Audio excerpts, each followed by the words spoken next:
But so I I guess an easy argument to make is, if you get the vaccine and you get COVID, maybe it means it doesn't work, right? But whatever, I'm dumb, I'm stupid. And she was quick to point that out. She said, well, you just don't understand how vaccines work because they're kind of like a seatbelt. They won't prevent an accident, but if you get in one, you're going to wish you had one. And I said, oh, okay, I think I understand what you're saying. So you're saying the pandemic, much like a car accident, probably caused by a Chinese person? Is that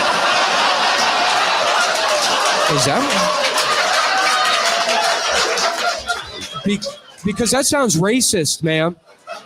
That sounds pretty racist to me. All right. I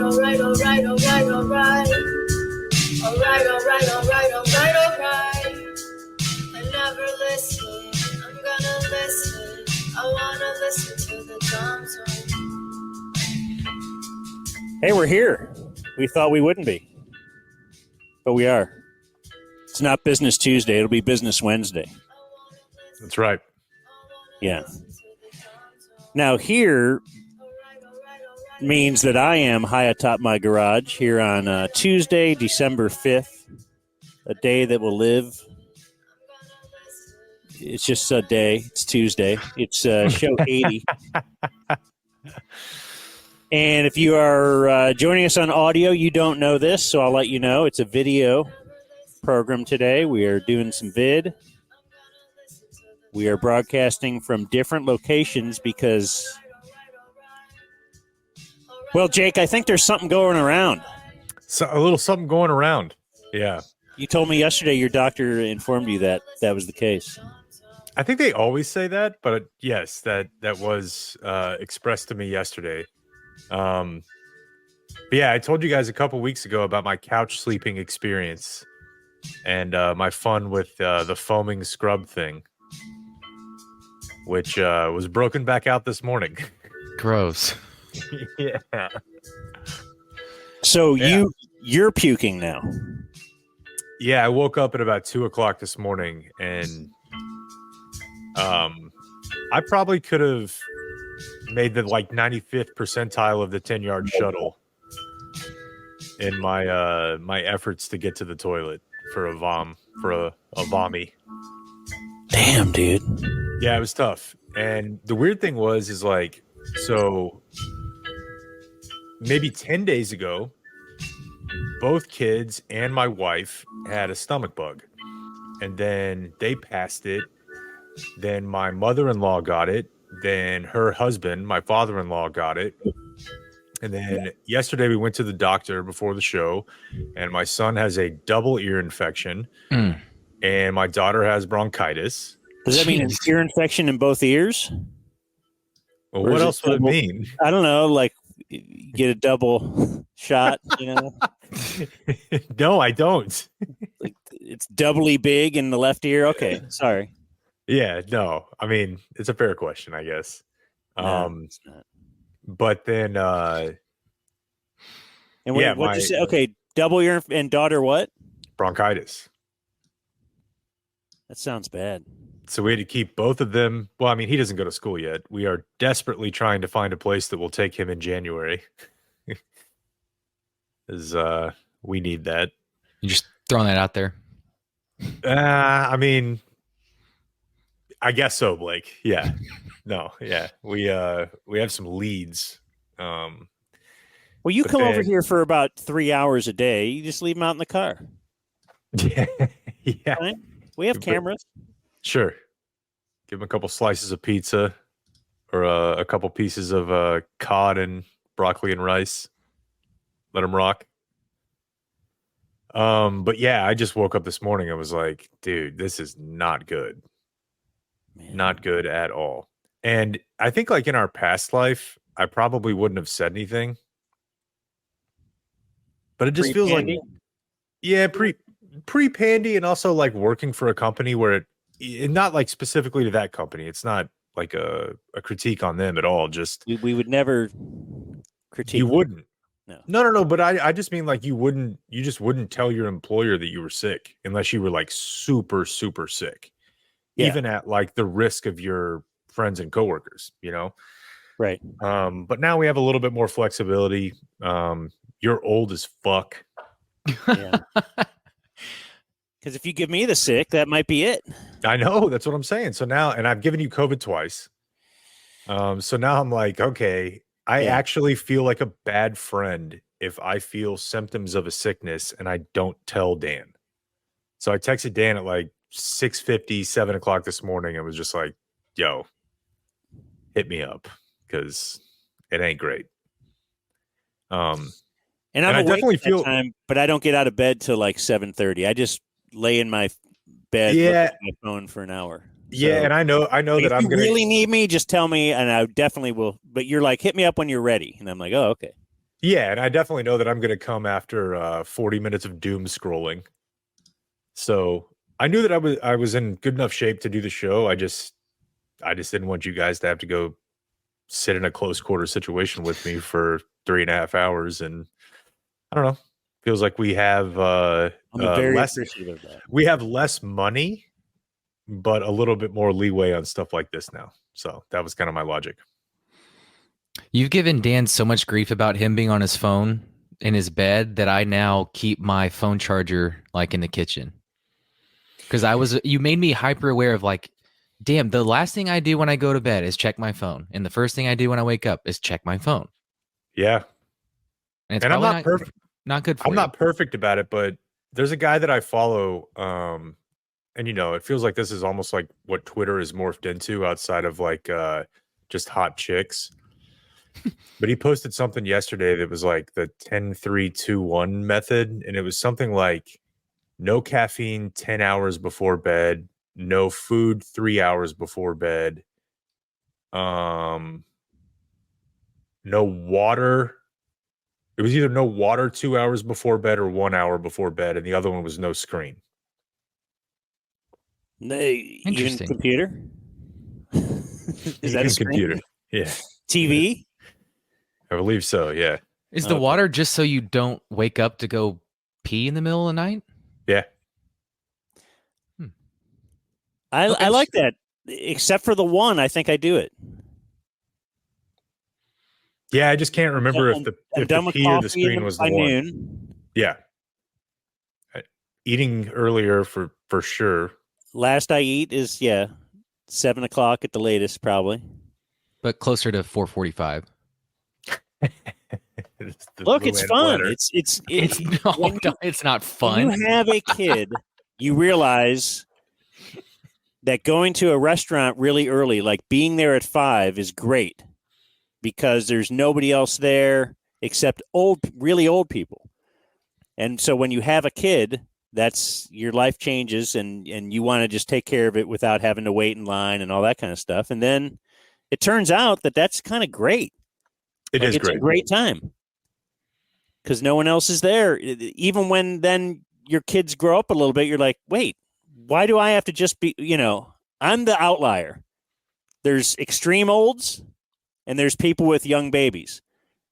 And then me too. Like, because I'm like, hey, you know another part about that? I'm on my way to you, and I used to be you. And so let's all join together here.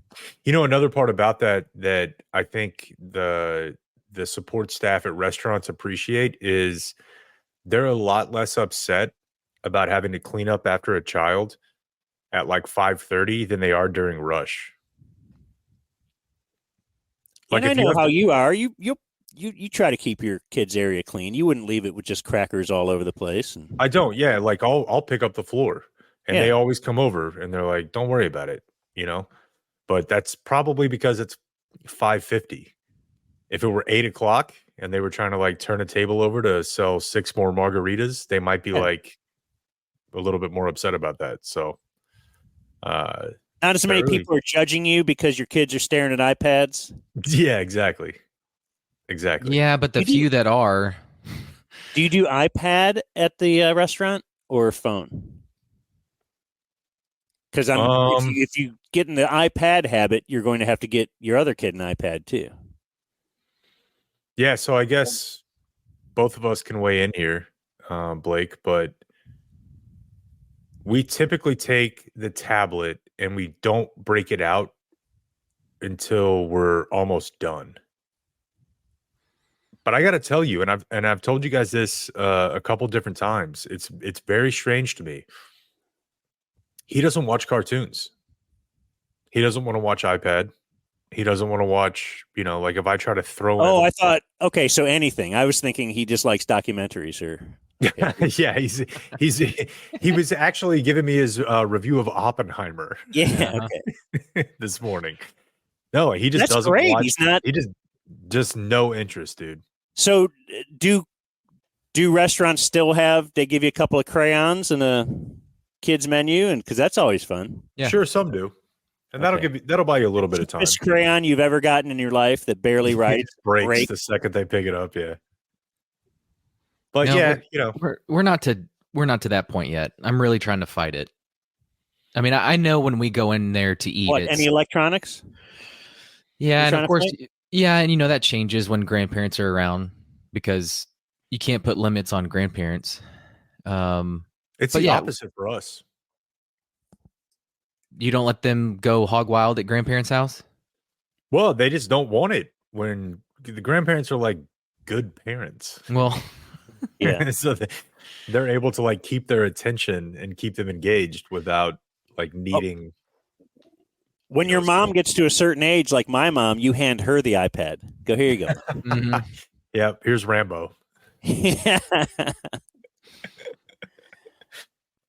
let's So, yeah. promote Sunday. Oh yeah, for sure. Dude, I'm so excited with every Just for the passing game? day. Yeah, just like writing my column yesterday morning and then listening to a couple NFL podcasts, and I don't know. It's Eagles week, man. And look how it's all coming down right there. If the Cowboys can win and they're favored, I can't. I'm not sure believe by that, how the much. way. What's that?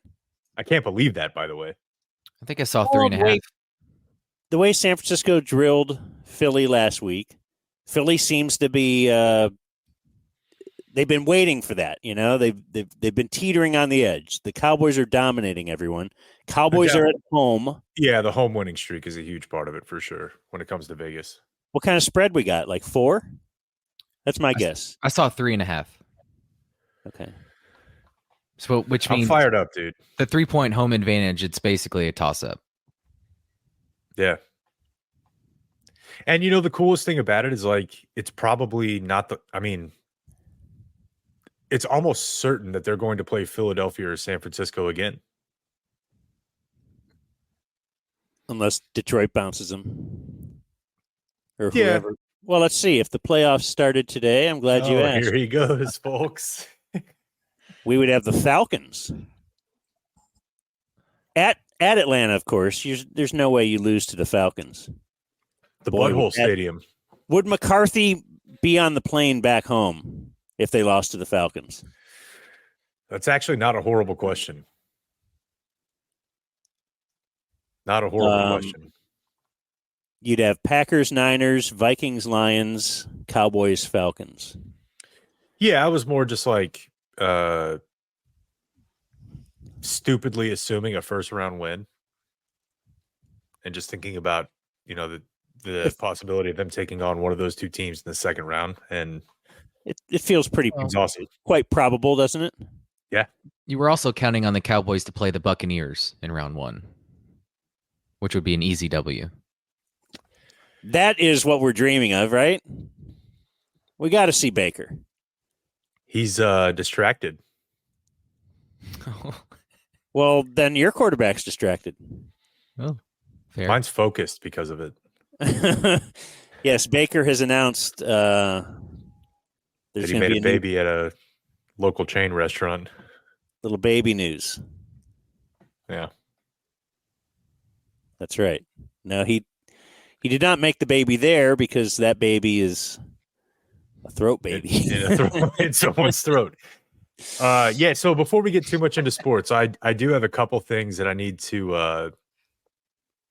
I guess this is viewer mail. So if you have any, we could do that as well. I absolutely do, and I have this too. Hey, everybody. It's time to answer some of today's viewer mail. Yeah, so the first thing is and This is really actually similar to me telling Dan that I was sick this morning. I didn't have to do that, you know. you're just that great of a guy. That's right. Yeah. So we had a discussion yesterday about the. That'll be interesting 50 years from now if you ever look back at these kind of conversations. Will people say that's ridiculous that you even had to, with how easy it is to work remotely, and like, why would you have risked someone? I don't know. It probably depends on whether or not capitalism is still the ruling economic model. Okay. So we had a discussion yesterday about our charity event that we attended on Sunday, and I very haughtily said yesterday that Jared Sandler's charity, The Sandlot, is named after his last name. And he texted me this morning. It is not. Oh, no? No, and Did I it made fun exist of Dan. before Jared?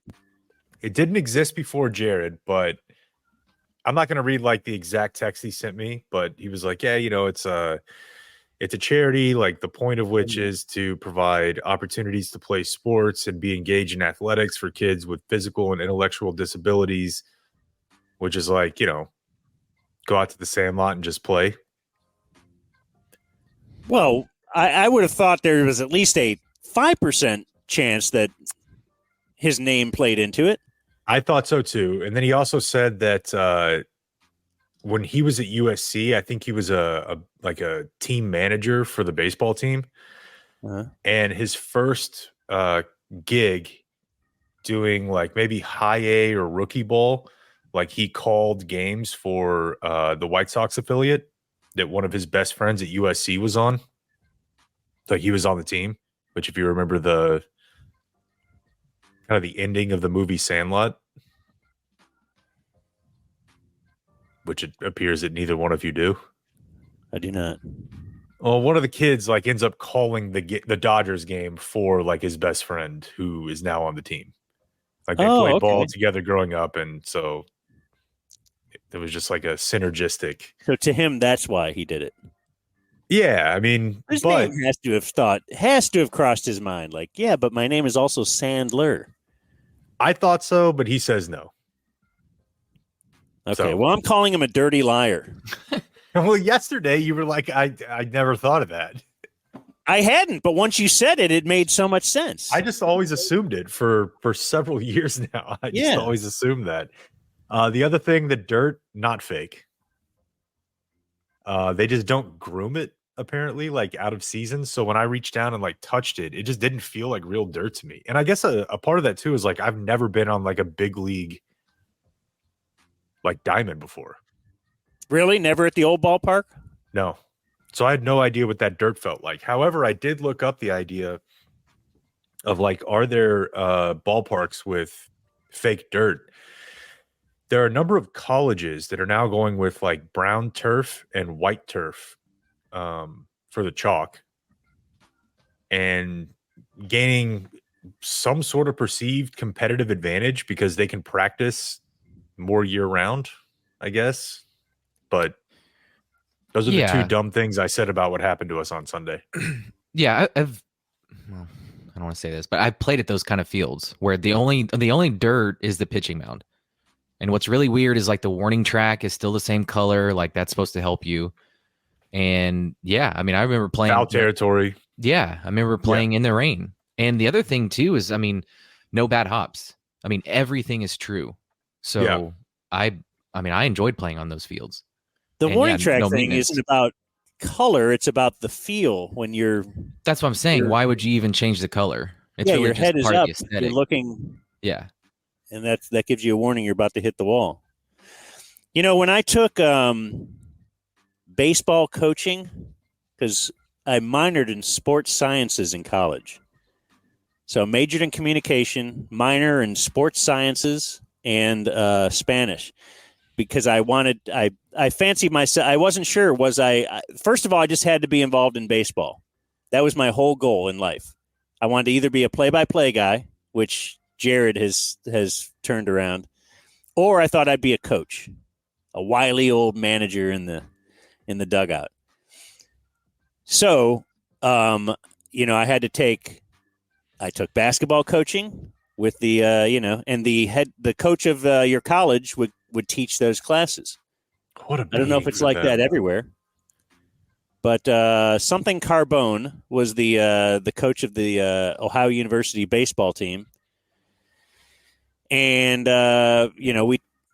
he took us out to the field, and there was just a lot of talk about, because he used to be a high school coach too, and his thing was he wanted an all grass.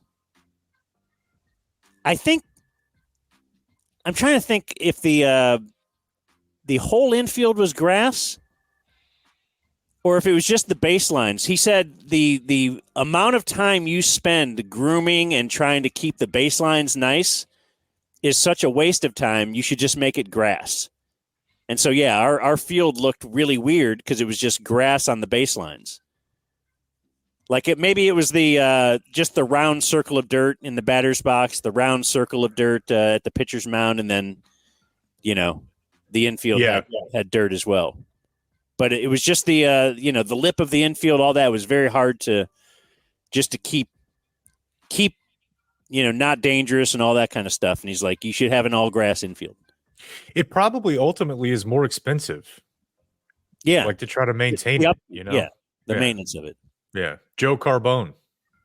Is that who was the Ohio University coach? Joe Carbone?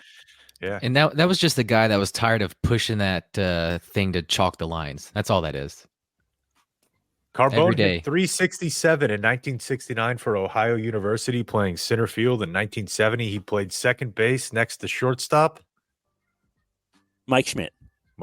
Whoa. That's a good all pull right there. Yeah. I wonder if he could text Mike Schmidt. I mean, I wonder if he's alive. Joe Carbone? Yeah, I mean, that's a long time ago, dude. The problem with the 70s is they're not 30 years ago anymore. No. And he was an old guy when he was, my teacher, my prof. So I've been getting a lot of viewer mail here to the den, high atop my garage, which confuses my wife. I'm feeling like this next batch of things is all from the same person, and it may in fact be from the same guy who's sent us a ton of Sinbad items. I don't understand what's going on, so I'm going to show you, and we can talk about it. So there's a variety of movies have been sent. Yeah. So the other day it was Homeward Bound. There may be a dog thing here. Yeah, Beethoven. The Beethoven series. Great movies. Yep. They're very good. Top Dog. Okay. Chuck Norris, Top Dog. And then this one, it looks like some kind of a Disney thing or whatever. It's a family movie called Far From Home, and it features a dog. I remember watching that and feeling like it was kind of like I can't off the top of my head think of this, but there's been it's kind of like when Deep Impact came out after Armageddon. And you're like, but they just made that movie. That movie to me felt like Homeward Bound. Far From Home? Yeah, and it's just another story about a golden retriever. And you're like, okay. Trying to cash in. the fervor, the golden retriever fervor of that was a real thing, though. But yeah, I mean, Airbud, 1990, Airbud was cool. Huge. Airbud was. I mean, there was. And then for some reason, he sent us all T-shirts. Don't say get it. "Daddy's puppy." So Why? I don't get it, or she, but I don't, because I remember she sent us the Jeff Goldblum picture. But so I don't know what's going on. I feel like all of this is a some kind of a tapestry, some kind of something that will reveal itself in the future. It's some big giant bit like Matt performance Birmingham, art. But I don't know. Maybe it's nothing. Like but maybe Sinbad it'll is all doing a tie movie in. with a golden retriever next year, and this is all promotion for it. I don't know, but I got a text and an email today, notifying me that I had a FedEx package being delivered today. I'm like, I haven't ordered anything that would be delivered via FedEx. Well, if you got a text, then they have your phone number. Yeah, but that's also not that hard to find. I have some actual viewer mail that has been sent via Hotmail. And I would like to we could do a little video with this as well. I have Bracket Dan. My drunken wife, Plashley, wanted to send in her own email for her birthday from my phone. She failed miserably. See the attachment. Would you please wish her happy belated birthday, December 4th, since she effed up her attempt? So this is Plashley's husband has sent us what was the email he saw in his phone. And he says his wife wrote it when she was drunk. That's not that bad. It reads, Plashley's birthday. Please wish my wife Plashley a happy birthday. She won't be listening to any other shows for her birthday, 12/4. More Kip and Bodie, no puppet. So it's not horrible. I mean, the T and the Y adjacent. The double question mark in the subject line. She did nail the parenthetical on the dates though. That's space good. parenthesis 12/04. That makes up for the random capitalization of her.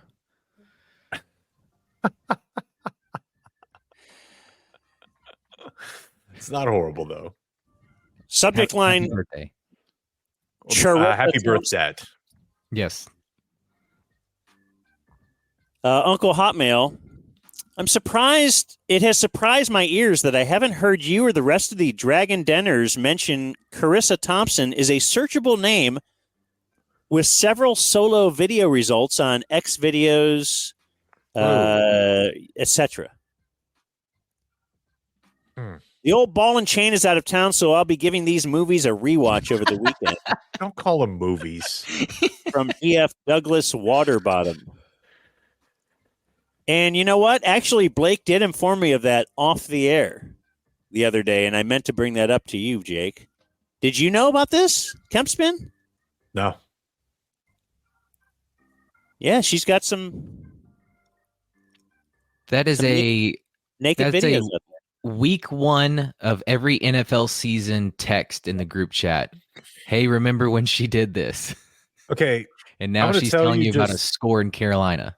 Just speculating here. What feels gross about this to me is these feel like they were probably not voluntary. I think it was the iCloud hack of many years ago.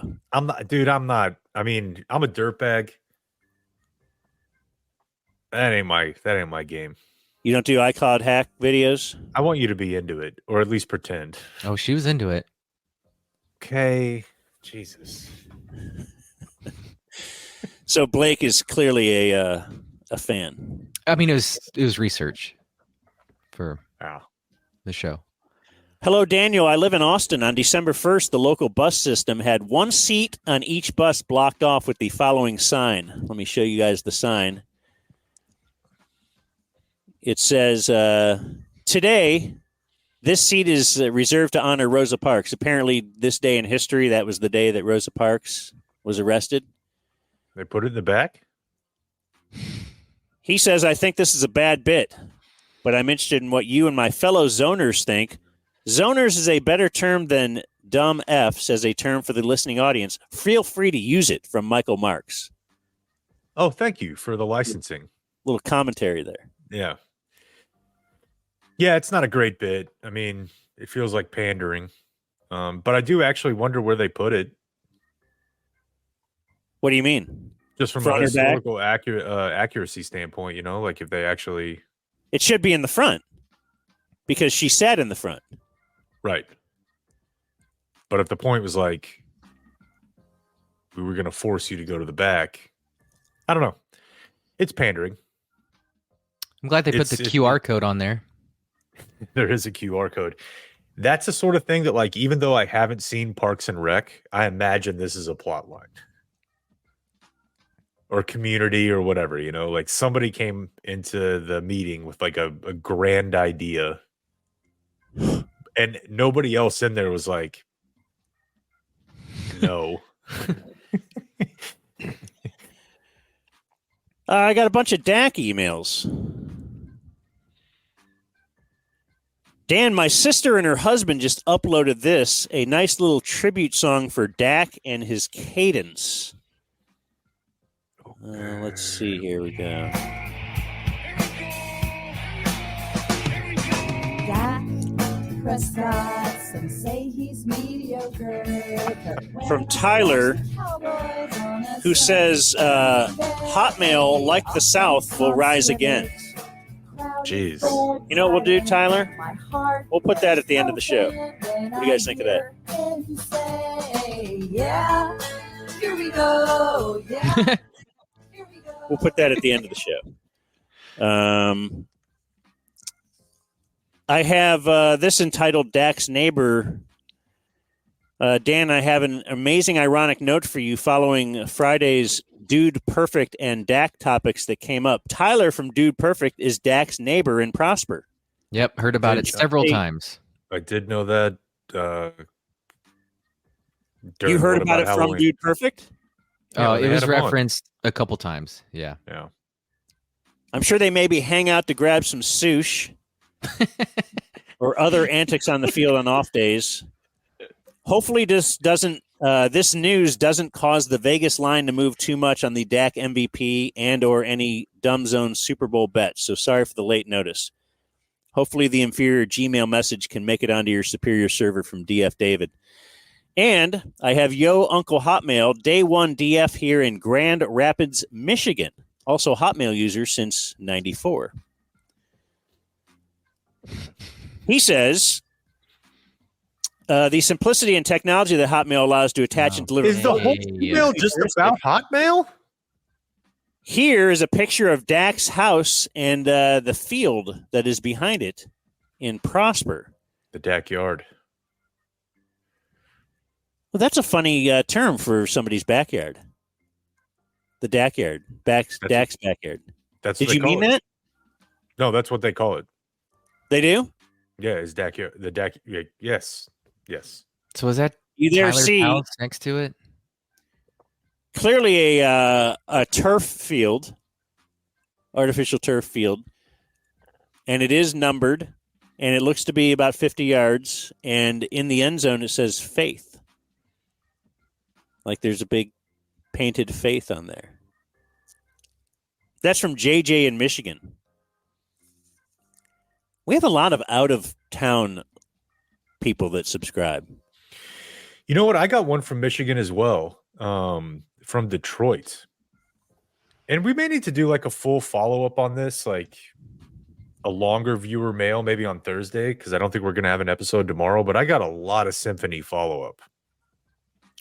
Oh, Symphony. Yeah. And I actually heard from a gentleman who plays in the Detroit Symphony Orchestra. Yeah. Really? Yeah. And then about 3 or 4 more who play in Fort Worth and Dallas. And I'm just like, how is it possible that someone that's so good at something so cultured wants to listen to this dumbest shit you could possibly, like, you're spending an hour and 40 minutes a day. Like, we are 3 of the dumbest people alive. I'm interested in that life. Yeah, no, I thought about like possibly constructing some sort of roundtable at some point. Yeah. And I thought Blake would be interested in, I don't know if this is like a serious effort or not, but the Detroit guy was like, hey, if we could ever get Marshall, like, What? come up. Just because I did the Jeezy thing, And Rick Oh, Ross yeah, did the yeah, Miami yeah. thing. Like, dude, Yeah, that's awesome. if Eminem wanted to do the Detroit Symphony Orchestra, that would be, I would pay whatever you want for that. But the upshot of what most of them said was like, we understand that whenever we're doing a show like this, that's Christmas music at 11 a.m., the crowd's going to be a little bit different. And like, we love that kids are excited. We love that kids are bouncing up and down. And absolutely no one on stage is thinking like, shut up or sit down or stop making noise. Like, that lady sucked. She did suck. I think I know. the more we think about it. I know, but it was just one, it was interesting to hear from, again, like, it's like when, again, a prof, as you said, emails us, which happens from time to time. I'm just like, what? Don't you have a book to read? Just listen to these morons. Well, sometimes it probably tires you out to think all the time. Right now, you could just tune in here and be like, "All right, guys." This is like playing we're your bubble pop or whatever. That's right. Yeah, we're Yeah. They talk with their coworker and they don't feel great about themselves. Maybe I'm not qualified to be here. And then they listen to exactly. us. Yeah, exactly. We slide now into sports. More on Dude Perfect later, by the way. No. Say what? I said we have more on Dude Perfect later, by the way, in the news. Oh, nice. Back to the Cowboy game that we're going to do a live stream this Sunday night. We're trying to figure out who the guests are. We have it's a tier system. We'll have some premium guests, and then we'll have some lower tiered guests as well. No offense, but we have landed a premium guest, and I will put his picture up on the stage. But I will also just say it is Michael Groobs, That's right. who at one point did a cannonball into my pool. Yeah. Was that part of the Schmitz Gay video? ALS challenge. Yeah. I believe, yeah. So, I think they cured it. or wait, Schmitz Gay was the SNL bit. Yeah, but I mean, obviously, it was a send up. Yeah. So we have our first official guest booked for sure. Our other guest we're trying to book on the premium couch, he has difficulty. He doesn't like to travel at night. I'm not sure if Chappie's going to be here, is what I'm saying. But he said he'll get back to me tomorrow. And I said, I totally understand it because, you're Chappie. So, but also I want to get him on sometime. And if he only wants to come daytime hours, we're going to need like a Cowboy noon game to do that. And I don't think that's going to happen the rest of the year. Do you? They would never be the Saturday noon wild card. Yeah. Yeah, that seems pretty unlikely. Although I feel like a couple years ago they might have been the Saturday night as opposed to the Sunday afternoon. But you're probably right. Yeah, you're probably right. It was funny too because we were talking about it earlier. Like, who calls him? And Dan's like, "I got him. I'll call him." And I'm like, I don't think it's going to matter that much. He doesn't like getting out at night. Yeah, but he does like me. He does. That was my exact response. And I like him. He's the best. Especially because I don't gamble on his picks. That's helpful. I like him even more. All right. So if we are looking at Cowboys-Eagles, I don't know what you want to do for a preview on this one, but I am just very interested in if the Cowboys can win. Because if the Cowboys can't win, well, then whatever.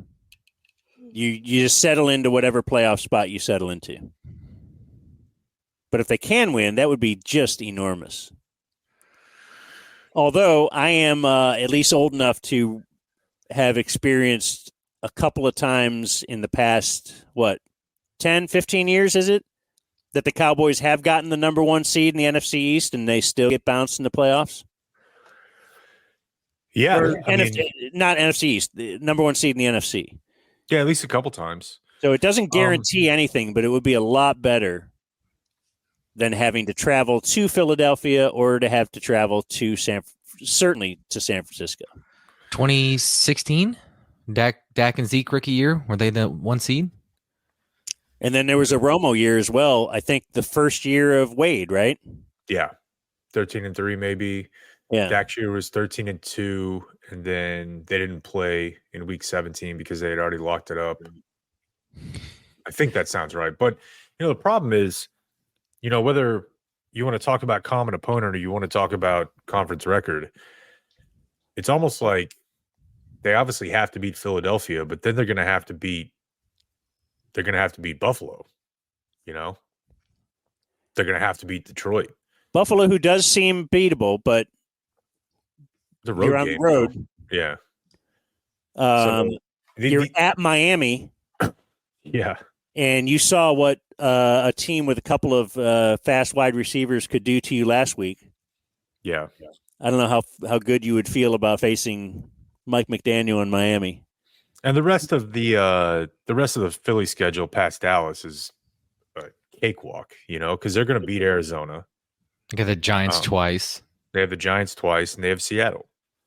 So, I mean, it's almost inconceivable to imagine Dallas winning a tiebreaker over them. Like, they almost have to have a better record, which would require you leveling your win-loss record by beating them this Sunday night. And then over the last 4 games of the year, them tripping up once, possibly even twice, and you not tripping up at all, which is just hard to see, It's just, I don't know. I think I saw some odds had it at like 5% for Dallas. Oh, okay. What if they both win out? Then Philadelphia would win. Well, like you're talking about after this weekend, like Dallas wins this weekend, and then Philadelphia. Yeah, tiebreaker. Philadelphia has all the tiebreakers. Yeah. All right. I believe at that point they would. And again, a big part of it is probably because it would come down to the common opponent loss to Arizona versus a common opponent win. Even if the Eagles lost to the Jets and the Cowboys beat the Jets? Yeah, because that's AFC. Does that matter? No, because I would have to do this on paper because I'm not smart, but because from then your common opponent record would be the same and it would come down to conference. Okay. Well, if there's I could be wrong about this, but I mean, because Dallas did beat the Jets and Philadelphia lost to the Jets, so that would work in Philadelphia's favor. Because if they have the same record, and one of those losses is a out of conference game for Philadelphia. Yeah. One of Dallas's losses would be in conference. Arizona, Philadelphia wins that game, they would have a better conference record. I feel like there's no way they lose to the Giants. And they play the Giants twice. But they could lose at Seattle. They definitely could. If that Seattle team that the Cowboys just played is that team that could beat Philadelphia, and then Kyler's back. Can I convince you that Jonathan Gannon returning to? And they may be in the Marvin Harrison sweepstakes. I don't know. Yeah, maybe. I don't know why they would. Where are they at right now? But they're 3-10, but they did just beat Pittsburgh. They have San Francisco right now. But I mean, if Dallas beats Philadelphia this week, that's 2 in a row. They have to go. Is it road or no? Can't recall. Who? Philadelphia, Seattle. I think that's on the road for them, but it's No, a it's Monday at night Seattle. game. Yeah. That's tough. It's not the craziest thing in the world. And at that point, you have a shot. That's a losable game. Yeah. Again, you got 2 guaranteed against the Giants. And then the Arizona thing. The craziest thing is that you say they have 2 guaranteed against the Giants, and like you're 98% right, but they lost to Zach Wilson. Yeah. Which is just so weird. I mean, that's as weird as Dallas losing to Josh Dobbs and the Cardinals. And I don't know if you saw the Zach Wilson news this morning, but I laughed out loud harder than I have reading any collection of NFL articles in a long time when the reporting was that they want him to start again, and he's like, no. I mean, because they got what's his name, Aaron Rodgers' friend, right? The Tim Boyle. Yeah, but they benched Tim Boyle the other day for some other guy I hadn't even heard of, and he's been pressured. The Jets quarterbacks have been pressured on. It's like they play the Cowboys every week. They've been pressured on like half of their dropbacks this year. And I don't know where these sources get their information or whatever, because Robert Saleh said he had a conversation with him and they kind of shot it down. But Zach Wilson was like, I don't want to go back out there. Like, I'm gonna die. Like, anybody who plays quarterback for this team is gonna get assaulted. Yeah, I did see due to injury risk, and I didn't know if that was contract stuff with him or. Yeah, maybe, but he hasn't been listed on an injury report at all. So it's not even that he's hurt and he's like, I don't want to aggravate this injury. It's just that he's like, No, I meant it from like a Kyler standpoint where I don't know, due to some guaranteed money or contract stuff, some guys just don't play this late in the season. So I didn't know if he's got an option coming up or something that he wanted to protect I himself don't think they've from. exercised. I think Kyler's is a little bit different because that injury year is voidable. I think Zach Wilson just wants to be healthy going into the offseason so that he can get traded. Yeah. Or cut, and another team signs him. But it was just odd to me to see that. And again, the weirdest part about it is that he beat Philadelphia. I was going to say, how are they 4-3? They were at 1 point 4-3. They're now their defense is 4-8. Their defense. And they lost in New England. They did. So the top pick in the draft right now is Carolina, and it probably will still be Carolina, except that Carolina doesn't own that. Who did they trade it to? The Bears. Arizona?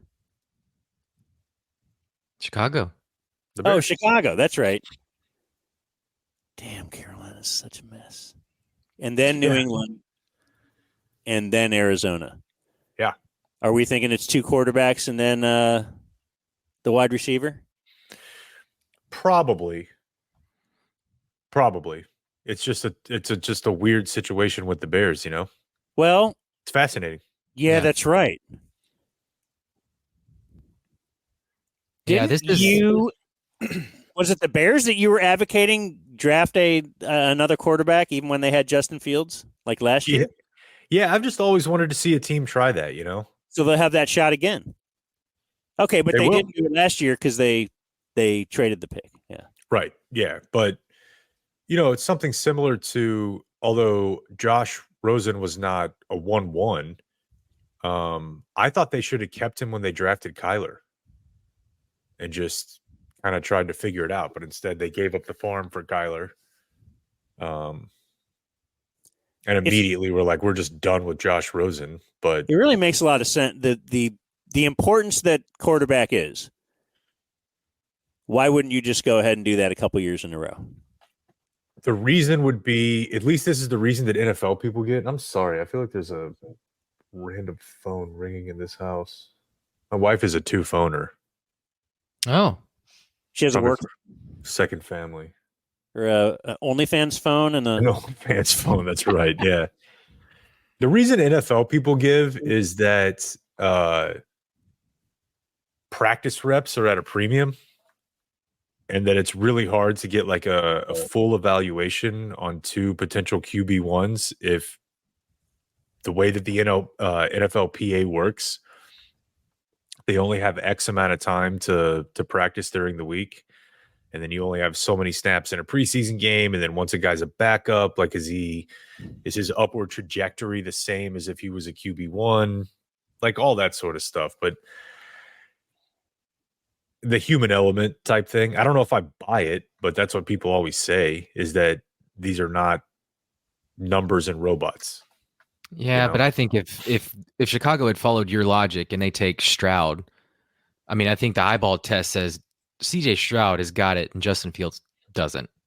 Yeah, and I also think that's your eyeball after seeing them on the field. Yeah, but I mean, even in practice and able to preseason games, I feel like you could see a difference there. I mean, one guy clearly has it and the other guy doesn't. But the problem is that like the second that you bring in another quarterback, like if they had done that, you are removing almost all leverage from receiving anything close to full value from the guy you decide not to go with, because everybody knows you have to get rid of him. You're never going to get a number 2 overall pick or whatever. You're not going to get a second round pick. Like everybody at that point knows, like this guy's just garbage on your roster. Like you're not going to pay him a first round, even a rookie first round contract to be your backup for much longer. See Trey Lance. But the upside of it, though, is that you are increasing the chances that you end up with one of the guys you can win with. And that probably outweighs all of the downside we just listed there. Because that's the only way you're going to win, you know? Otherwise, you have Tim Boyle. Yeah, but okay, it's a good argument though. If you're spending 2 top 5 overall picks, because in the top 5 overall pick, you can get yourself a left tackle for a decade. You can get yourself Marvin Harrison Jr. Marvin Harris, an edge rusher, just whatever. Yeah, pretty significant pieces. It's super interesting to me. It's it's a big part of what makes the NFL so interesting. The NBA has some of this, but I think it's more so with the NFL because it's so interconnected. It's almost just like the stock market. It's just like how to move your assets around and how to allocate them. And I don't know. I think it's and the Texans hit big, right? Because they got their quarterback and their pass rusher in the same draft, and everyone thought, you're moving a lot of capital around, but I mean, they hit on 2 of the, most important positions, and they turned around their team in one season. And the last thing I'll say about this is just everyone who lives here should constantly be reminded that in the last 20 years, the Dallas Cowboys have spent a total of 1 fourth-round pick on 2 decades of franchise quarterback play. And that was a compensatory pick, so it didn't really even cost you that. Yeah, I'm trying to remember too. If did we all say that Romo is really clearly the next one when he was in preseason? Well, I don't know if it was the first year, but I definitely remember the year where he kind of disobeyed Parcells. That might have been year 2. It might have been year 1, but the year where he was kind of going YOLO, and Parcells was I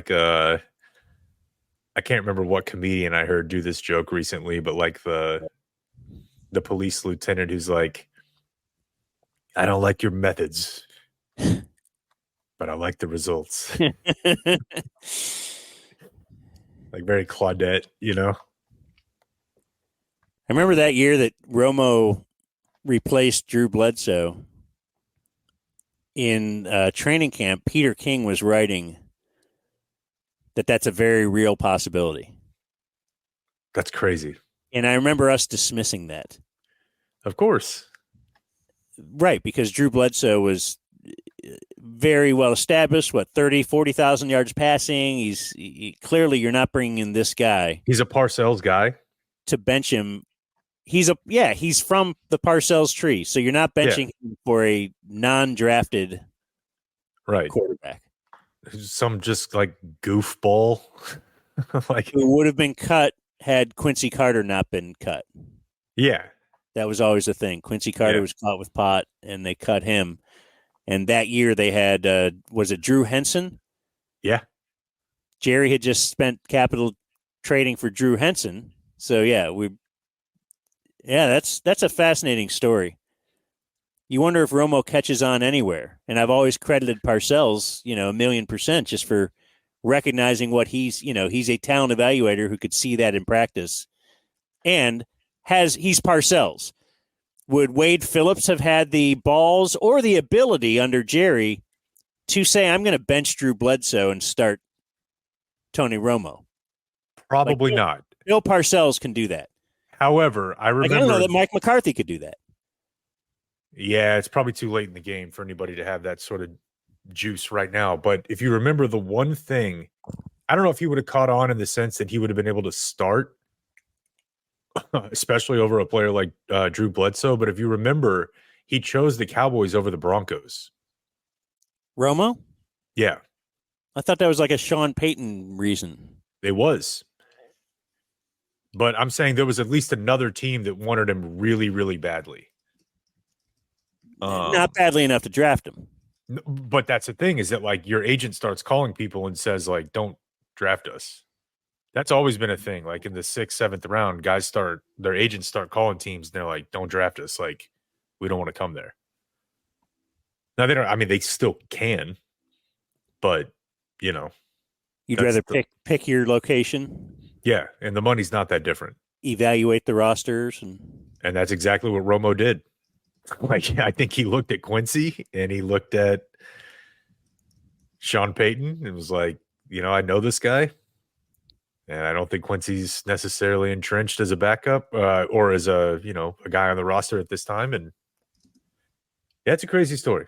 yeah, But- and you'd have to think his goal was to become an NFL backup. Sure. He was undrafted. Yeah. And if he could somehow establish himself and have a 10-year career as a backup, bang, And all undrafted- 15 million or so, and yeah, Undrafted out of school you've never heard of. I think there's a difference if you're a former 5-star Alabama guy. and Right. you're right. Is Phil Simms still the CBS lead announcer? If think of all the dominoes. Yeah. Whoa.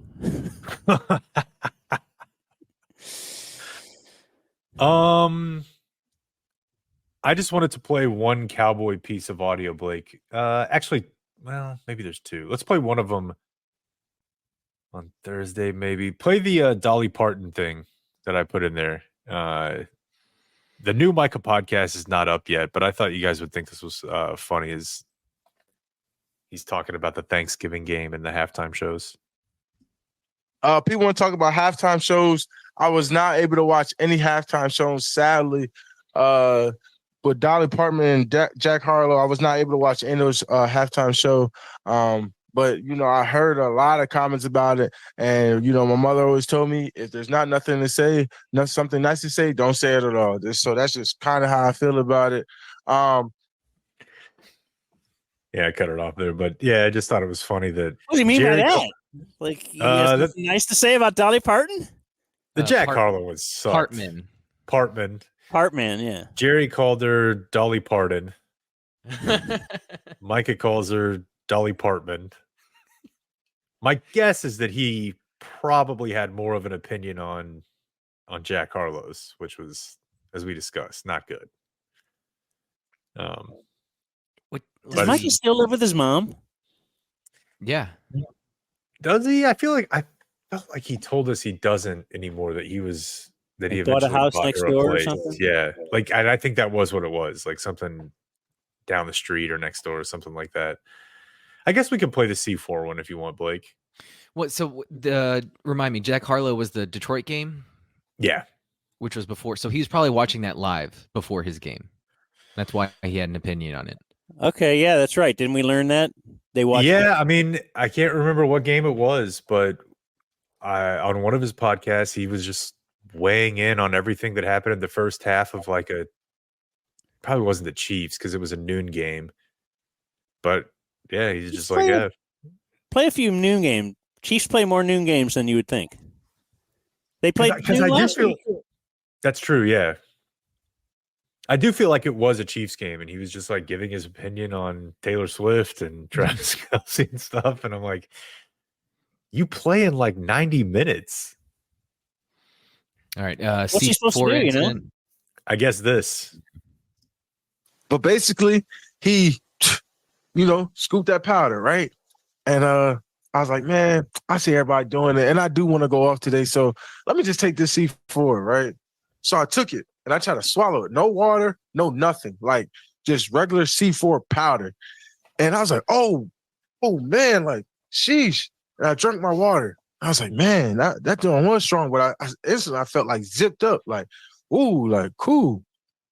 Anyway, and I took it like already after I warmed up, so I didn't like do no like warm up with that C4, like nothing, right? And so I hit the field, right? And I still don't feel it. I'm telling you, by within the first 3 plays, my heart was like, and I'm like, yo, oh, I'm like, and like, I'm pushing through it because I'm like, maybe I got to get my second win, right? I'm like, man, I got to get my second win. That's all it is. Like, because you know how it is, like, when you, especially like, when you come in a week, like, maybe I just didn't run enough. Like, but I was like, nah, my condition is not this bad. Like, there's just no way. Like, I'm like, so I'm getting to the sideline. I'm like, coach, I can't breathe, dog. Like, this is crazy. Like, my heart's on fire. He's like, are you good to go? I said, no, like, give me some help, bro. They're like, what? I'm like, Jim, what do I do? I'm going to the train. I'm like, bro, like, it felt like, I don't know if people ever felt like, it's like when you get, I don't know, I don't really understand, but when you get to some point where you've never been, like, I just didn't know how to react. They're like, man, eat food, drink a lot of water, drink a lot of water. So I was like, man, I was just drowning stuff. And bro, when I tell you, like, my man, he's like, just breathe, bro. Go get the oxygen. Like, but anyway, I was like, bro, I just got to throw up. Like, that's the only way. So I went to the side and I felt my diaphragm just keep expanding. And I just pulled that trigger. Right before I pulled that trigger. And that's why I was like, I'm cool with the C4 life. But honestly, I might have to get another like half scoop or maybe like a small little bit of C4 because that thing did have me like wired as heck. So what is it? What's C4? We talked about this before, but yeah, it's pre-workout. So had he poured that scoop into water and mixed it up, is it a different animal then? Or is it the same?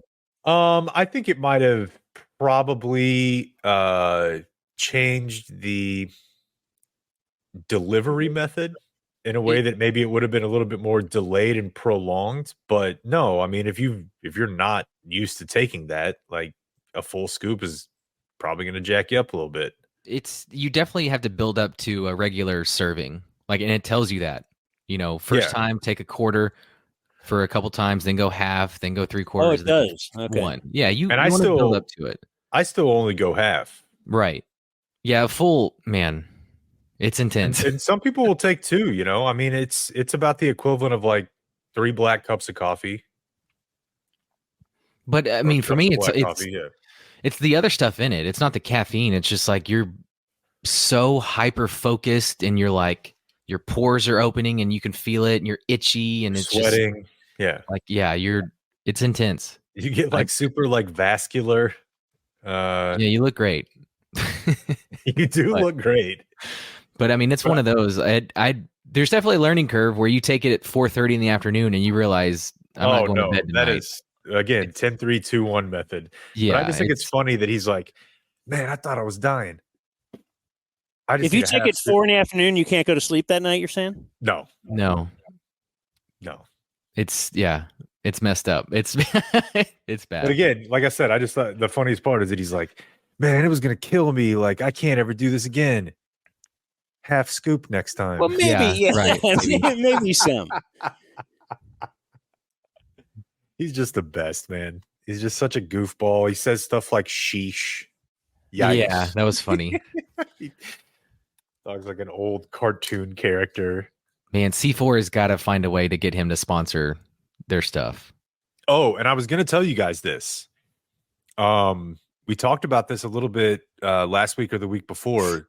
The whole, because I was watching Hard Knocks, the whole Bleacher Report HBO Max thing. That's where his stuff is now. So like, really? if you go to Max, it's on Max.com. It's also on YouTube, although I can't imagine they're going to leave that up there forever. So wait, it's on. If I fire up my TV, it's on the app only. But like, if you go to Max.com right now and you click on Hard Knocks, well, no. I mean, I have an app, the app on my Apple TV. I guess that's how I always watch Max. Yeah. Okay. So that's what I mean. When you say I TV, can find Micah's podcast there.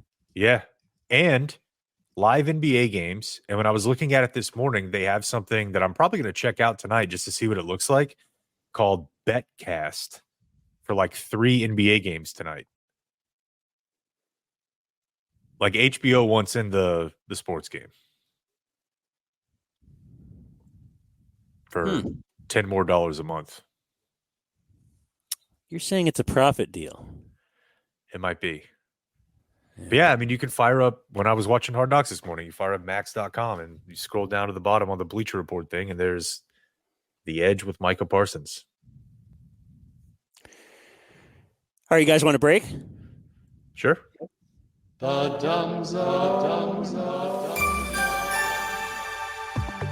we want to take calls? Well, no, not really. But we do want to hear from you. Call the dumb phone at 903865-DUMB, 9038653862, and maybe we'll play it and respond. Here is a dumb fuck phone call on the dumb phone. Please don't cut down on the content. I can hardly make it through the weekends because I don't have you on Saturday and Sunday. I mean, whoever said that was a dumbass, a real dumbass. Thank you. Bye, Rosalie. 903865-DUMB.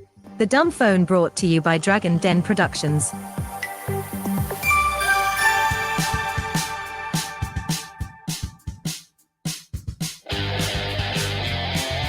You're listening to The Dumb Zone. The Dumb Zone. The Dumb Zone.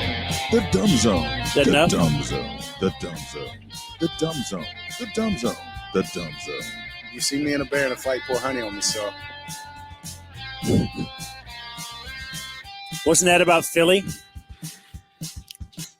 Yep. Or the I last think it was. Yeah. No puppet. Had to get that one in there. How are the No Puppet head sales going? Or will we find out tomorrow, not recording on Business Wednesday? Probably tomorrow. Yeah. Okay. But we've sold more than one. I do believe that is correct. Yes. That's good. So still to come today, we'll probably end with Today in History. I think there's some interesting stuff there, but if you think that's just a waste of your time, you won't have to listen to it. We have the news. We have to do the news. And we have college football. You guys want to choose? Or are you going to make me choose? Because I'll do it. Okay, I guess you choose. This is not the opening of the news. It is not. So we're getting into college football talk. So something that we've talked about really since the NIL changes, altered the landscape of college sports was, this is great. What? That college athletes are actually able to make a little bit of money on the fact that they're famous, and like whenever I go into a cafe in Fort Worth, when I used to live over there, they would have posters and calendars of like every team at TCU. And I always thought that was odd, In my mind, I was just like, this kid is getting nothing for this. Obviously, all started legally with Ed O'Bannon and the EA Sports video game franchises.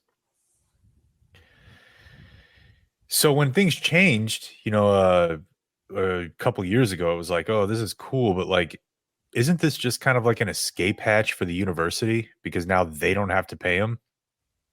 Now local barbecue restaurant, car dealership, you name it, is on the hook. Yeah, I wondered if that would hurt the universities at all in the sense of maybe they're sponsors of the team and they would, now I'm not going to spend my money on my sponsorship. Now I'll pay a kid directly. Yeah, and I don't know. I don't know if that actually happened or not, but I mean, I think you would have heard about it if it did happen. Probably so. And what definitely did not happen was the schools having to individually pay the players. And now NCAA President Charlie Baker, as of this morning, has proposed the creation of a new subdivision within Division I that would allow the highest resource schools the ability to compensate athletes directly through a trust fund and direct image, name, and likeness program. So basically, it's just saying like, hey, if you want to opt into this, like you can just pay the kids yourself. You would still be able to play for the same championships. There's probably like a tax angle to it. Actually, there's almost certainly a tax angle to it, but you would be considered different than the rest of college sports. And part of this is there's a Title IX angle where now, as opposed to 90 plus % of money that comes in for NIL, going just to like 7 football players and 3 basketball players, the university would have to have at least 50% of that revenue go to female athletes. So I wonder if this is actually going to get passed or not, but the fact that it actually is being put forth, not by like some grandstanding lawmaker, it's actually being put forth by the president of the NCAA. And the way that it would work is that a school would opt into it. They would have to give at least $30,000 per year per athlete into a trust fund. And For every athlete, girls, boys, every sport. Correct. Okay. Yeah. And if I understand this right, the way we have it now is if, car dealer in Lincoln, Nebraska wants to give $100,000 to the school's quarterback, he can. But under this, that $100,000 would be split, I guess, evenly throughout some of the other programs, to where his $100,000, some would go to football, others would go to swimming, volleyball. I mean, it would be spread out throughout the entire athletic department. Yeah. And the details are a little bit murky on it, but that car dealer would be paying the school. Yes. Right. Does this take the place of NIL then, you're saying? The way it's done now? In a sense, yeah. Like the school is buying the athlete out of their NIL rights. Oh. Why would an athlete want that? The athlete's not going to have a choice. The school will have the choice. Okay, so they're trying to just change this whole system. Correct. Yeah, and things like this, the way that they usually work, like it'll take 10 years for it to actually reach like its full final form. Yeah. But they just kind of saw like the boon and the, canary in the coal mine of the last couple of years. And they're like, all right, well, what if we could bring this back over to our side? It's probably too late. Okay, so how does this happen if it does happen? It just has to be voted on by. Well, that's the thing about the NCAA being so fractured. There's no real one governing body with power that can say this is how we're going to do it. Or, the problem with the athletes, they don't have any, they don't have a union to negotiate good terms. And so, okay, this is very interesting though. Here's how I would imagine that it happens. As we were talking about yesterday, where we morph into 2 super conferences, at least in like, the 2 biggest sports, they band together and say, we're all going to do this. And now you have a choice. You can go play at UCLA, Ohio State, Texas, Oklahoma. Once they move, Clemson, Florida State, Georgia, Alabama. And you'll get $30,000 minimum per year put into a trust fund, or you can go play at Akron and see if you can beat that number. Because the one level of solidarity at times that college sports does have is the conference. Now, I know that sounds ridiculous given like what's happened over the past, half decade. But once we get to the big, I don't even know what we're going to call it,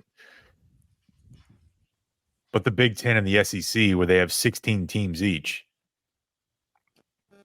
those schools could all just like band together and say, we're all going to opt into this.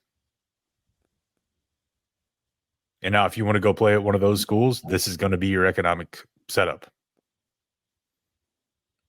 And to me, it seems like an incentive for the other sports, because now the Ohio State volleyball team is getting $30,000 based off of donors for the Buckeye football team.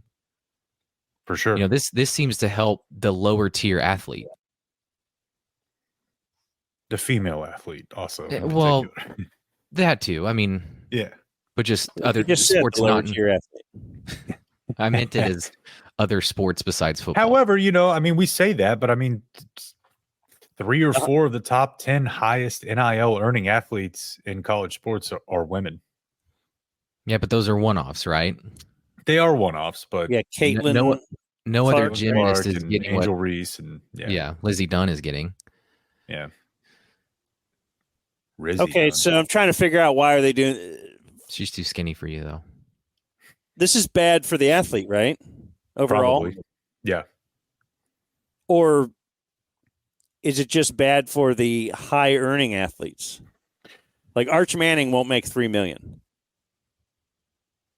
Or could Arch Manning still make $3 million? You're just saying a minimum of 30,000. I think he probably could, but the details are murky on who would exactly be managing these funds and how they would be dispensed, you know?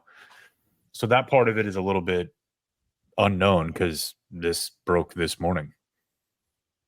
It's all just a proposal at this point. It's a proposal, but it is a proposal from the head of the NCAA, which if I had told you 5 years ago, the head of the NCAA is like, we're going to create a new division for teams that want to pay their players a minimum of $120,000 on top of their scholarship, tuition, fees for 4 years in a trust fund. There's no way you would have believed that.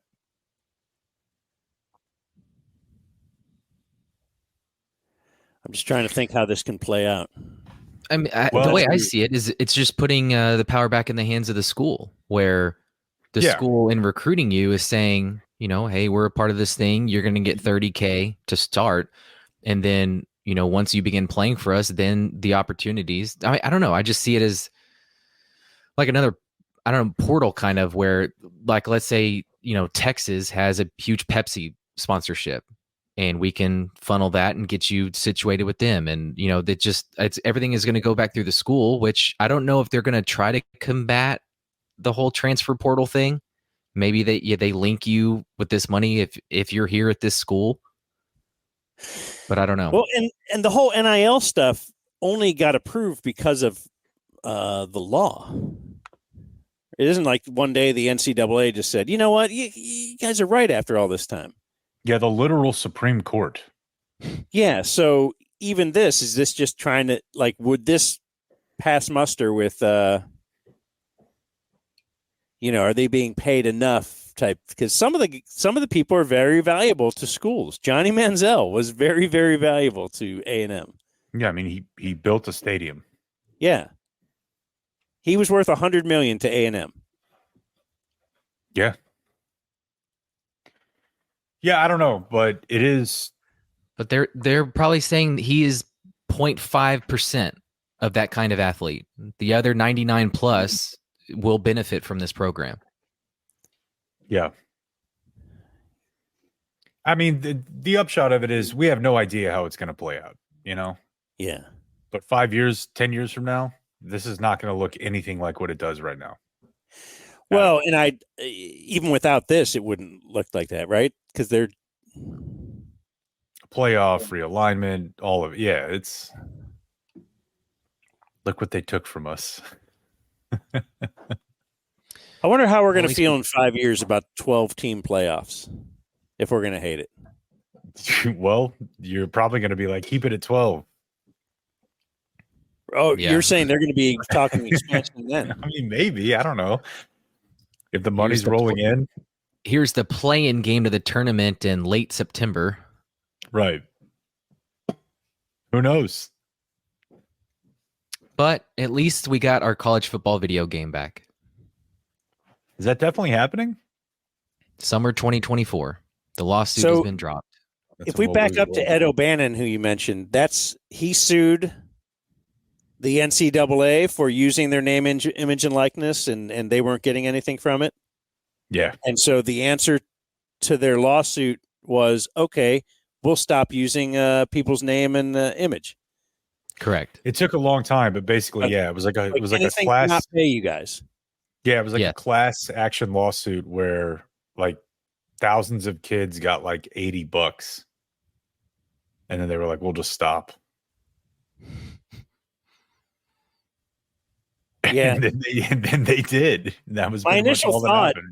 That happened. Not knowing anything about this college, this proposal you're just telling us now. My initial thought is it's got to be bad for the kids overall. they're going to try and sell it, just kind of like even the NFL versus the NFLPA. Like, hey, man, no, this is a great deal. Let's put it to a vote because it's way better for the guys who are making less. But there's no way the NFL is on purpose coming up with an idea that is actually going to be better for all the players. Yeah. But they can sell it, though, to more of the players. And that's probably the way this thing is going to go, is we're selling it that, hey, yeah, but everybody, I mean, all the backup players will get $30,000 too. And then, yeah. But somehow, like, we got to, someone's going to put pen to paper and do the math on this and just add up. Like, let's do it with Longhorns, or USC probably is a good one, right? The Arch is getting $3 million. Quinn is probably getting a couple. How many of the linemen are, if you add up all the money and divide that by the number of players, even the number of students, it's probably way higher than 30,000 per student athletes. That is. Yeah. It's probably right. way higher. And they've done the math. Hey, guys, hold on one second. Hey, what would you think about possibly not turning the dryer on while we're still recording? Would you think that would be a good idea? We have less than a half hour left. Maybe not turn the dryer on while we're in the middle of an episode. Do you feel like Jake shouldn't be so sarcastic in his ask, or very passive aggressive? Is this helping? No. No. This is just leading to future fight. I know. I'm literally sitting here of it. talking into a microphone. Don't and like I hear this. beep, boop, boop, boop, boop. See, but Jake does this on purpose because it's leading to future fight, which leads to future makeup sex. Oh, yeah. Which is, that's huge. I think that's a big part of my life, Dan. I think he's setting a reminder to start the dryer during her next China call and see how that goes.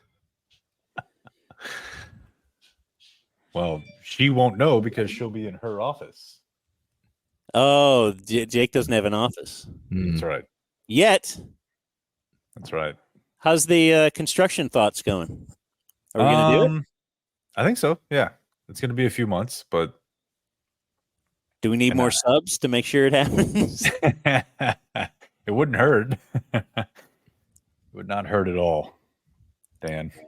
Want to do news? Sure. Here's Jake with the Dumb Zone News. Good news, that's all they want to hear. Man, I don't know. This is a weird day because I feel like 3 or 4 of the news stories that I want to talk about all have a video component. But I also think they're highly viral videos that anybody could find if they need to. Have you guys seen this home in Arlington, Virginia that blew up? Oh, thanks. Wow. Yes. Dude. I don't know what her deal is.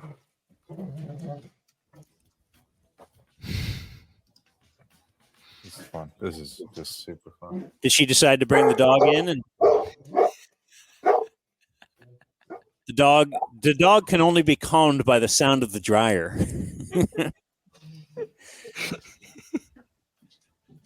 Let's see. Arlington. Okay. We'll get back to it. Oh, man. Yeah, it's a wild story. I mean, obviously, when you wake up and you look at Twitter before 1 hour in and you're like, Arlington. And then you forget that there's like a way more popular Arlington and it's in Virginia. But this is more popular now that the Rangers have had a parade in their Arlington. Yeah, because they got like the military cemetery. That's always going to keep it. Hoping you were aware of. Keep it one notch above. Wonder if I can screen share this. Want me to try it? It didn't go well last time. Yeah, let's try it. Don't listen to him. Okay. Bold. Let's see. Can we watch the explosion right here? Are you watching it? Yeah. Yeah. Dang. That's just a residential home?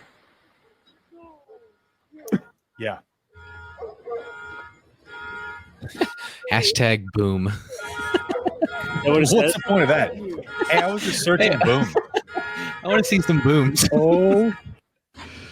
Hashtag police, hashtag boom. Yeah. Gas or Okay, actually, no, different it's a thing crazy for? story. So this happened at about 8:15 last night, and it was part of a 3 to 4 hour standoff with police and a SWAT team. So at about 4:45 yesterday afternoon, the police in Arlington got a report that shots had been fired. When they arrived, they found that they found evidence, I guess probably casings, around the neighborhood that about 30 to 40 flare gun shots had been fired. So you're just in your house, like firing off flares. And yeah, they got a search warrant because they couldn't get the guy to come out. They rammed the house once with SWAT tank. They back out. They try to ram it again. And when they ram it again, the guy starts firing and the house explodes. So I'm thinking either meth lab, guy with bomb, or gas. But, you know, when they start running municipal tank into your house, like, that ain't the same as running into something in, like, the Middle East, you know? What do you mean? Just that Like I mean, there are gas ram lines. through it easy. Oh, yeah, okay. Like, this is not like this is not a village, you know? This So is did like someone die from the police in the tank? As of 2 hours ago, when I last looked at this story, no. But I don't know how. I mean, you just saw the video. Well, tanks seem pretty fortified. That's true too. I tried to They find this borrow it audio. from Busby? Yes, they followed it. They borrowed it from Deshaun Watson's lawyer, Tony Busby. Our friend. This eyewitness spoke to a Fox station there. He said the guy inside wasn't responding, and they drove a SWAT truck through the front door, and then shots were being fired. At that point, they reversed back and they changed the angle of the truck, and they were trying to take out the front window. They tell him to back up from the window, and at that point, they were driving toward the window, and that's when the whole place went up. And this guy, like that video that you just saw, is like he on the roof of a townhome, like a block away, just filming it, kind of hanging out because he's like, I don't know, I got a SWAT situation down the street. Oh, okay. That's why they got it so perfectly. Yeah, and he's like, why not? You know, it's happy hour. I'll just hang out up here. How long are you given that video? Like, I'm probably hanging out. That's a good point. I mean, because it's 3.5 hours. Right. How long had he been there? Maybe you wait, you stop, and you start again when you see them ramming the house. Yeah. Once a tank is rolling into it. Yeah. You're like, okay, yeah, action time again. You know. And then is he getting his viral check in the mail? Probably not. He probably got a tweet from someone that was like, hey, I'm a producer with can I use this? Fox 5 DC, permission to use this. It's always so funny to me too, like and it typically happens with like Fox National, but not only to them. Like when people will some producer from like the station account will tweet that, and the person's just like, fuck you. What if they do use it? No. Can you get sued? Without your permission? Yeah. Just someone's. If you put a video on social media, you are then sharing it with the world. I always thought that would just kind of make it free. Yeah, it's a good question. I don't know. I feel like I see those permission requests issued a lot. You know me, I like to do first and worry about getting sued later. I've heard that about you. Yeah. Second crazy video of the day. Did you guys see the truck that fell off of 635? Or actually, it was I-35. Like right at the interchange of Stemmons and the North Tollway yesterday. You saw it, Blake? Yeah, that was insane. I mean, I saw them rescuing the guy out of the truck. So there's like a truck, like an 18-wheeler, Dan, that is stuck in between two parts of the freeway, and it's not falling down to the under part. So the firefighters and the EMTs, like from the top, have to try to get into the cab of this truck while it's kind of like teetering on like, will it fall down there or not?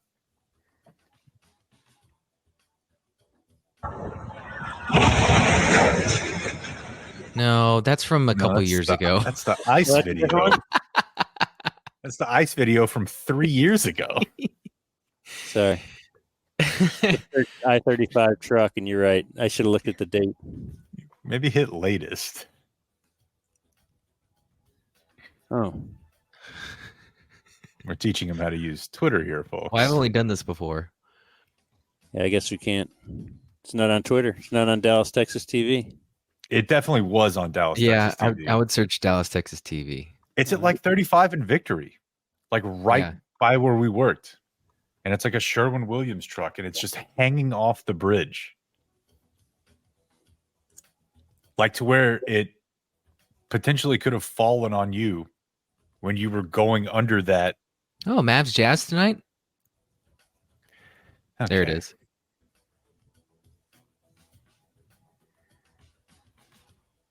Like, you see where that is, right? That is right where we used to drive under. Oh, by the AAC? Yeah. Oh, gosh. And they're just waiting for it to fall underneath there. So is there a guy, the cab is hanging out over the front. Did he somehow climb? No, they had to go in there and get him. Yeah. Because, I mean, obviously he's thinking, if I move around too much. Right. I'm dead. Can you imagine how still you would be? Man. I mean, that is right by where we used to turn every day. Yeah. And yeah, they had to do the full like extraction unit thing. Look at that. Pretty good marketing there. For sure. Yeah. What if you found out this was fake? They're having a. Would you be surprised? Who's having a better viral marketing situation over the last 10 days? Them or C4? Probably C4. Yeah, probably. If right. you can get a spokesperson now, if Micah was in that truck. Oh my gosh.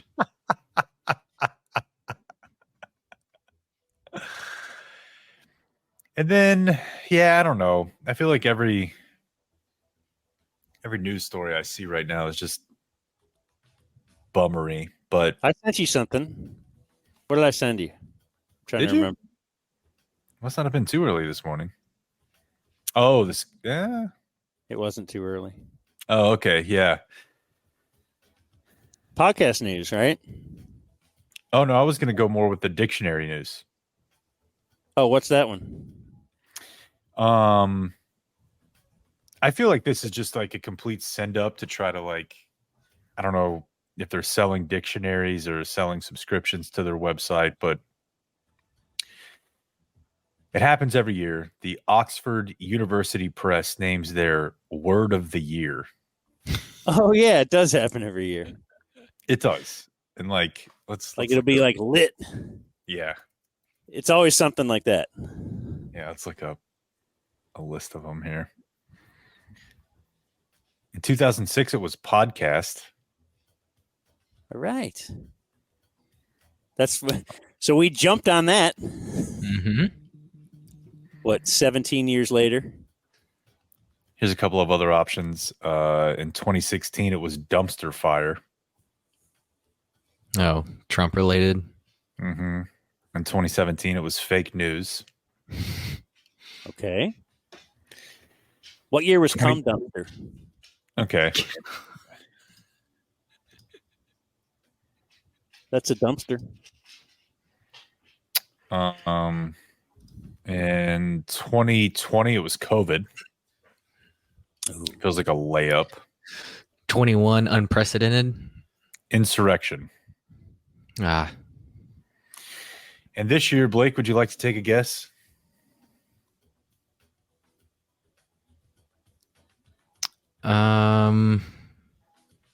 Think of me.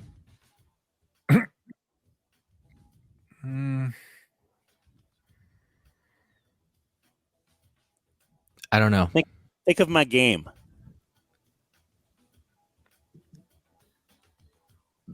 Baseball? I don't know. Asking. I don't know. Riz. What? Riz. Yeah. My Riz game. You familiar with Riz, Blake? You should talk to the girls about this. Yeah, I'm familiar with what it is. I just didn't think it had taken the world by storm this year. Yeah, but that's what I'm saying. This happens all the time. Like you're not paying attention to the world, bruv. App was 2020. Tweet was 2009. What was bruv? Bruv never got the 1 seed. From another version of the Collins English Dictionary, we had binge watch, photobomb, lockdown, NFT. You know, it's just it's just the stuff. Dorks. NM. No wait. CFNM. It depends on your preference, doesn't it? You know CFNM, Blake? No. Clothed female, naked male. Oh. Who wants that? Well, you can when you're switch done it. with your Carissa Thompson search later. You can switch it. Share your screen. Okay, that's your news. Let's do Today in History. With Carissa. All right, hold on. The Dumb Zone News. Like and subscribe. That was a good news. Watch how fast we go to this. Wow. How about that? I feel like Dan's daughters were telling us about Riz like a couple years ago. Like they were watching Breaking Bad and then what's his face was risen over some girl. Or was it No, Simp. Simp. Oh, okay. Okay. That'll be Todd next was year's word. simping over her. That's right. Yeah. That's right. Todd was simping. All right, so you want me to ask them about this? I just want you to let them know, like with an exclamation point, and be like, "Hey, are did you guys hear about excited this? about this?" Yeah. Yeah. We made it, girls. All right, it's Tuesday, December 5th. We've stated that many times today. Tomorrow's Business Wednesday. We actually have a meetings set up because we're business guys. We're small business owners, as a matter of fact. Do you think we can get a small business loan? I tell you what we need. We need another COVID. That would help us. I just feel like a lot of those people made out pretty well. Yeah. What is it? A PPE? PPP? Some kind of PP loan. Yeah. I want a PP loan. I want a PP loan. Do some fraud. On this day in larceny. 1933, Sure. national prohibition came to an end. With Utah, as usual, the last state to ratify certain amendments. Give me two. Is the 21st Amendment to the Constitution, which repealed the 18th Amendment. They're like, look, that was stupid. That one sucked. Can you imagine living through that time? When the 18th Amendment goes through, you're like, whoa. None? We don't have Not even like we don't beer? have pot, and now we just can't have alcohol. The whole country. Yeah, and I mean, obviously, like what happened was people were just black marketing it. Like, I would be surprised if consumption actually went down that much, you know? Have you seen what's happening in Ohio? No. With what? So Weed? Yeah, like obviously the population went to the ballot box and voted on a referendum for legalization. And I don't Already know got like a plane ticket. Yeah. the full details, but yeah, exactly. The lawmakers who are in charge of implementing this have put some fine print in there that I don't think is exactly the will of the voters. Like you can't grow at home. You can't do this. You can't do that. You can't do this. You can't do that. I think the original idea behind approval was that the sales taxes would go to like social services. Right? Like you hear that sometimes with like the lottery, like that's going to go to education. In Ohio, it's going to go to the cops. Interesting. So when you buy weed, I don't know. It was just one of those weird deals where you're like, hey, the voters said this. And then the people in charge are like, no. Do you think the I pay your salary is going to come up at all? It might. They find you with an eighth. Yeah. Yeah, I'm paying extra salary because already when they pull you over, you can say I pay your salary. Right. Now I'm good. This is your bonus in my bong. On this day in 1982, Herschel Walker won the Heisman Trophy. Good air. The last thing he won in Georgia. Okay. That's not good, but it's a political joke. Accurate. Is this a pretty weak Heisman ballot year? Ooh. This year? I think so. You know, I did see someone bring up something that I thought was a pretty good point, which is, and I think she's like an FSU fan, but the idea is like, okay, so Jordan Travis is so important to a team that if he's not playing, they can't go to the playoff undefeated, but he's not even in the top 4 of the Heisman invites. It's a great point. Yeah. Like he played in 10 or 11 games and never lost. And because he's not playing, like they're arguably saying he's the most valuable player in the country. Yeah. And he's not even in the top 4. Feels like the Heisman has become what the NFL MVP has become. To where you have to be a quarterback now. Yeah, and they always do like a token. On one of the top couple teams. A token invite. Like this year it's Marvin Harrison. Yeah, it used to be running back. Yeah. Running back used to be huge. Yeah. What else did I see on FSU this morning? This isn't. I don't have it. Well, let's move on. It had something to do with their strength of schedule. Was considerably lower than all the other. It was.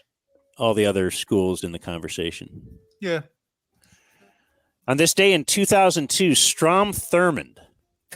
Speaking of the ACC. Celebrated his 100th birthday. He was the longest serving senator in history. So that's great. 100 years old.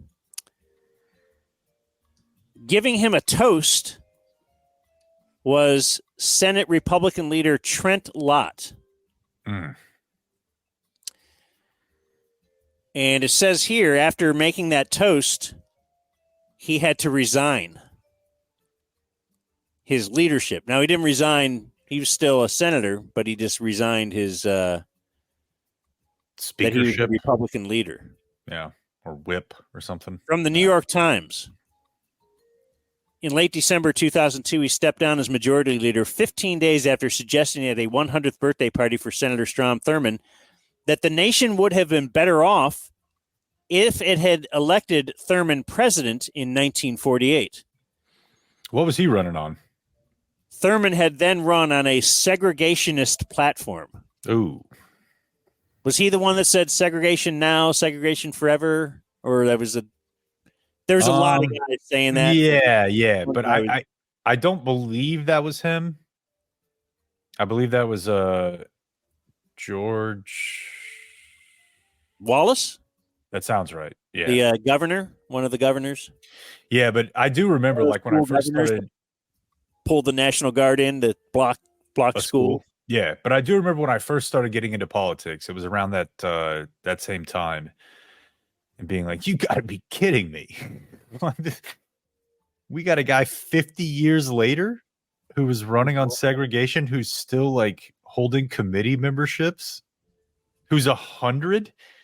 And then, of course, it came out as a man who used to hold the afternoon drive show once said that he had a black baby. A tale as old as time. Yeah.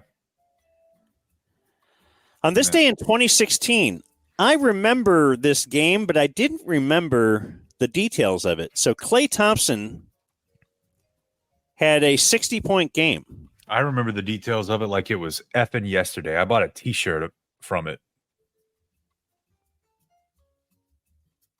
Okay, well, tell me if you I guess, if you know more than this. He had 40 by halftime and had 60 through 3 quarters. In fact, a minute 22 left in the third, he just sat and never got back in the game. Unless I'm thinking of a different game, I believe this is the game where he went either 13 of 13 or 13 of 15 from 3 in one quarter. Because it said he had just 18 minutes. He had 40 at halftime. The other thing that I thought it could have been was he scored like 40 on 11 dribbles or something like that. It was the same game, I'm pretty sure. Okay. I bought a T-shirt with the shot chart from one quarter. Jeez. Because I'm a dork. I was just thinking, though, if this is Kobe, he ain't sitting out the fourth quarter. No, he's going for Wilt. Yeah. Man, I'm pretty sure he had like 33, 36, or 39 in one quarter, the second quarter. Like he was just taking threes at will and just not missing. Nailing them. Ever. Yeah. Yeah. Birthdays. Only 11 dribbles the whole game. Birthdays besides Plashley. Happy birthday, Plashley. You remember her drunken email to her birthday. Birthday. Excuse me. Birthday. Excuse me. We also have Babe Laufenberg. He is 64. The Bambino. Great. Justin Smoke is 37. Monster. Man, I thought he was going to be awesome. We all did. Cliff Lee trade. We just did this. I believe so. And with who's the pitcher? Blake Bevan, right? Blake Bevan, yeah. The Garrett Blunt, 37. Andre Brown is 60. Blunt. Andre Brown. You guys know who he is? Give me one more piece of info. Well, anything else I give you. He was Dr. Dre from Yo MTV Raps. Okay. And I believe you guys never got to enjoy Yo MTV Raps. That's not true. That's You not did? true.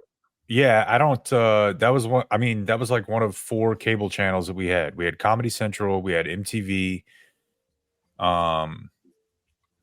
At least until like I got a little bit older, and I was very confused by this idea. Like it would be like if there was another guy who worked at like the Fan whose name was Dan McDowell. Well, so you learned of this Dr. Dre after you already knew the other Dr. Dre. Correct. Okay. See, because I was confused when the other Dr. Dre emerged. Yeah. Thinking, how could you do that? One of the iconic members of Yo MTV Raps, Ed Lover and Dr. Dre. There can't be another Ed Lover. Yeah. So it's very weird. Brian Backer is 67. He is Mark Ratner from Fast Times at Ridgemont High. Margaret Cho, 55, comedian. Speaking of my early years with Comedy Central, who I saw recently. I went back and watched all the Norm Macdonald podcast, and he had her in for an hour. oh Wasn't really? bad. Yeah. I always thought she was funny, and I'm not gonna lie to you, it's probably because I was extremely horny. The special she did wearing like the black leather suit, I was pretty into that. But and Saint quite limited. Saint West is 8. Kanye's kids, go. 4 kids North. named. North Is the layup. You've just made the layup. Now you got a 3-pointer and then a half court shot. I don't know the other two. Saint North. Your 3-pointer is Chicago. Oh yeah. And then your half court shot is, I don't even know if I can pronounce this word.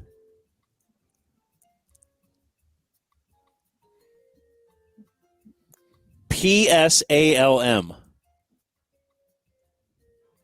Psalm?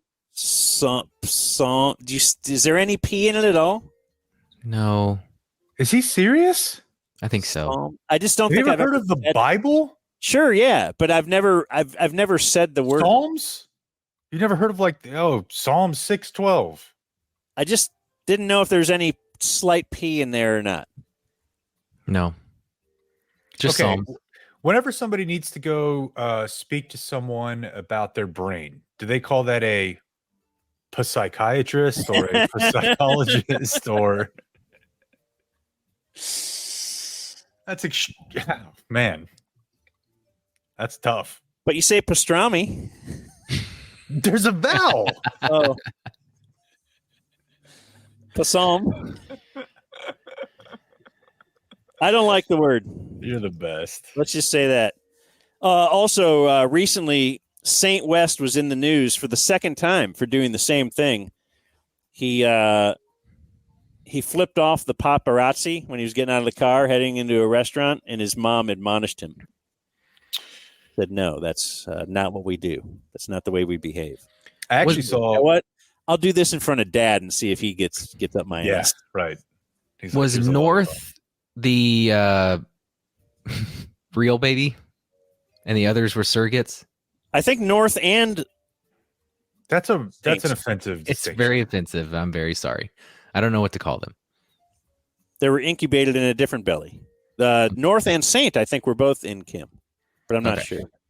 Yeah, I was playing this for the wife the other day, and I don't even know why they don't just edit this out of the show. But North just roasts Kim, and she looks exactly like Kanye, and it's just dude, it's got to be a tough draw to just be raising Kanye's baby. You think it was weird for me to go with my dad for 4 days a month and then come home? Yeah.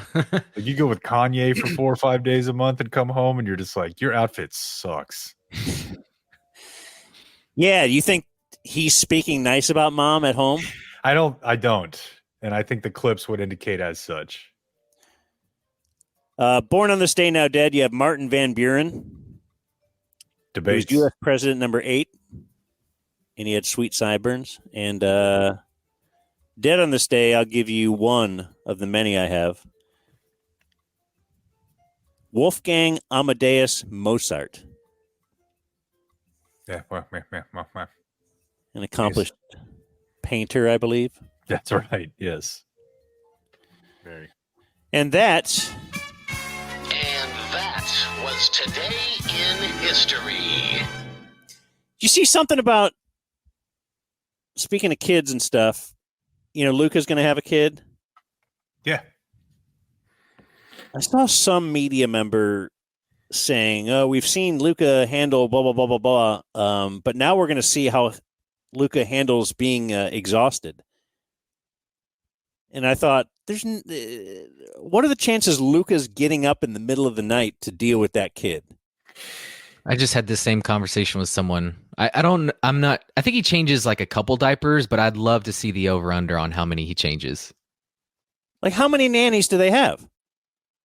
Yeah, I mean, we talked to Dirk about this, or you guys did once upon Dirk, a time, and he was like, "Yeah, I mean, Dirk wanted to be involved, right? Well, he was retired too, wasn't he? man, if he was, or he was late 30s. Yeah, and he was just kind of Like like Luke is not having anything to do with this kid. Barely. You're in 15 I mean, years. that's a little bit harsh, but he's going to probably say, "I wish I was a better father in 15 years." But when you have a kid when you're 25, or how old is he? 23, 24? And you have all of the money? Yeah. Yeah. No, I mean, I don't imagine that he'll be putting off work by 30 minutes to make sure that he can be at the doctor's office on a Monday. If I had to guess.